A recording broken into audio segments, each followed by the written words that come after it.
Previously on Maison Ikkoku, Godai, a young college hopeful, was ready to leave his rowdy, run-down share house when suddenly a gorgeous new apartment manager arrived to take over for the one who quit. This meeting quickly changed his mind and set him on a course that would change his life forever. It's morning outside. The kid is talking with the manager's dog, Soichiro. The kid is trying to make Soichiro do tricks that he refuses to do, making the kid state that Soichiro might be dumb. But the manager tells him that it's not his fault. She's never taught him any tricks. Know-it-all busybody steps outside and shoos the kid off, telling him to go to school, and this is where we find out that his name is Kentaro. Yosuya walks out of the apartment in a suspicious-looking outfit, and Know-it-all busybody comments that it's rare to see him going out anywhere, to which he just replies that he will return again. He states that the manager's dog is cute and offers him some candy, calling him Shiro. Know-it-all busybody ponders out loud, what does that man do for work anyway? And promises the manager's dog that she'll give him some fish bones later, calling him Koichiro. The manager, irritated by everyone calling the dog different names, reminds him forcefully that his name is Soichiro, to which in response, he just walks into his doghouse. The manager is in her room thinking about the fact that Soichiro is a rather unfaithful dog to not even know his own name, especially when his name is such a good one, when someone knocks on the door. She's so distracted by her thoughts that she doesn't notice the knocking, and so Akemi just walks in and interrupts the manager's musing about how she wishes that she could get through to Soichiro with a loud, "Hey!" This breaks the manager out of her trance, and Akemi announces that she's heard it's going to rain today, and her roof is leaky. The old manager didn't help at all with this, and so she needs the manager to do something about it today. The manager promptly climbs the building and gets to work on Akemi's roof. Here, I want to take a moment and recognize how amazing of a woman Kyoko Otonashi is. This manga was written in 1980, a time when most women around the modern world had no interest in or ability to even change a flat tire on a car, let alone manage an apartment building and climb to the top of the roof to repair it, all the while looking like this.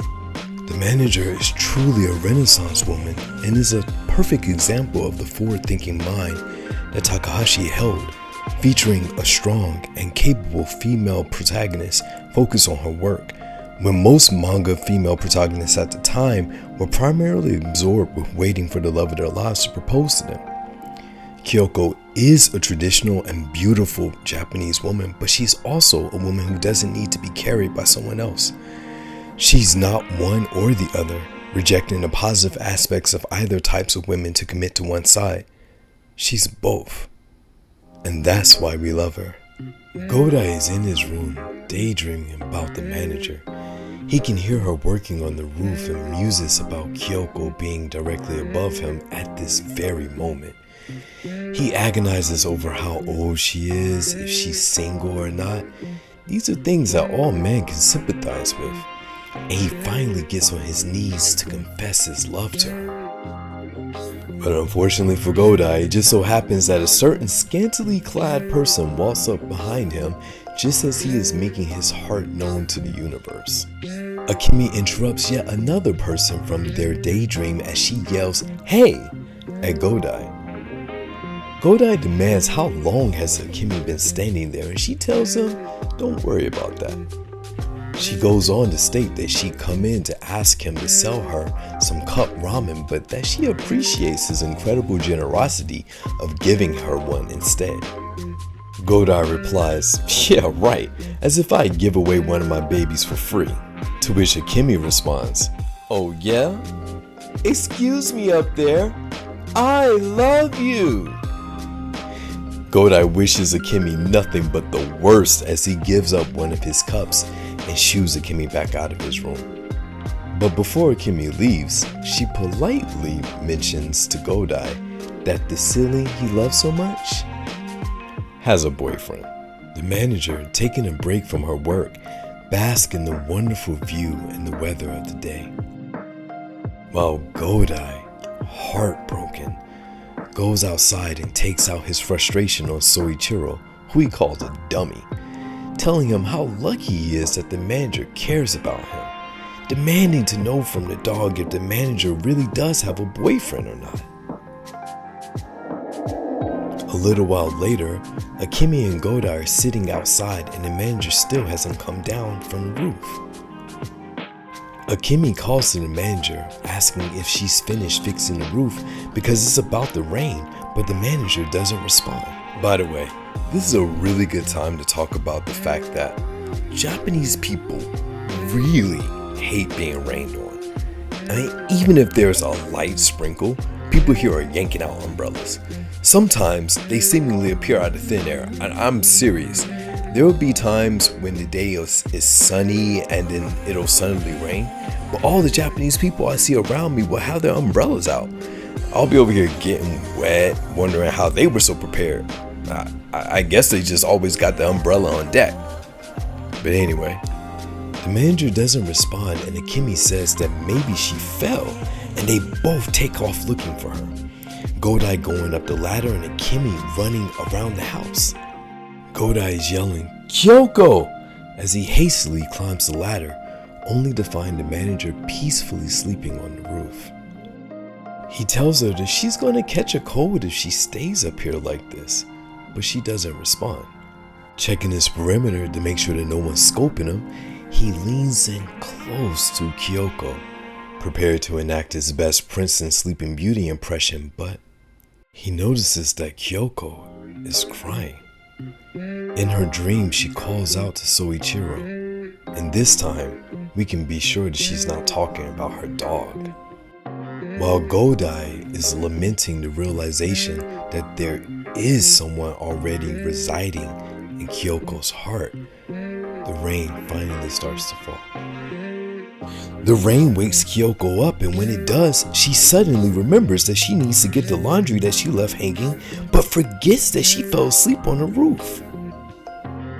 Godai grabs and pulls her back before she can run off the top of the building. Kyoko, realizing the danger that she was just in, gratefully thanks Godai, and he looks like a straight hero. That is, until his baser instincts get the better of him, and he cops a feel.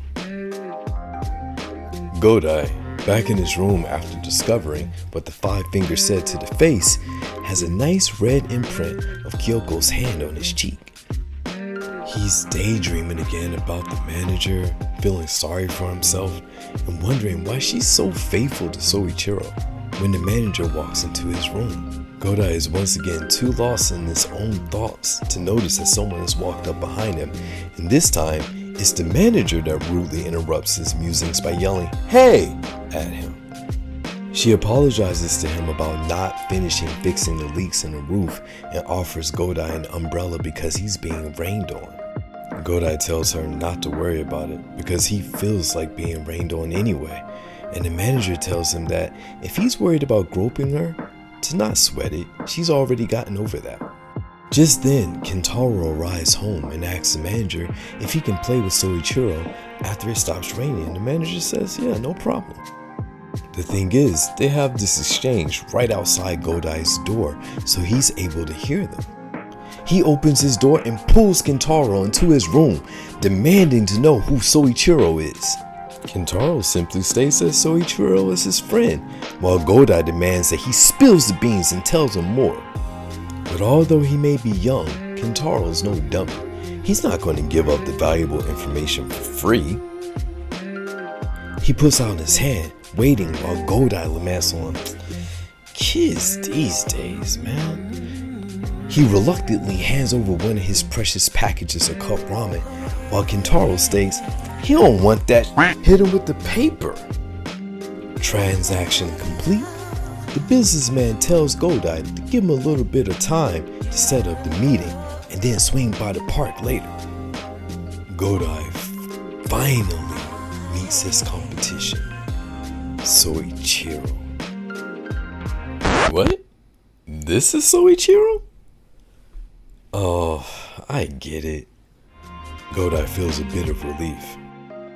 But later that night, Kyoko, while nailing a nameplate to the top of Soichiro's doghouse, confides in him, whispering that he's named after the person that she cares for the most. She gives Soichiro a big hug while Godai, from his room's window, watches on, wishing that he were a dog. So what did you think of Chapter 2? Who actually is Soichiro named after? When will Godai get to meet his new rival? Let's have a discussion about this down in the comment section. Thus far, the story has been a bit slow, but don't worry, things will certainly be getting more lively and interesting soon. Find out how in the next chapter of Maison Ikkoku.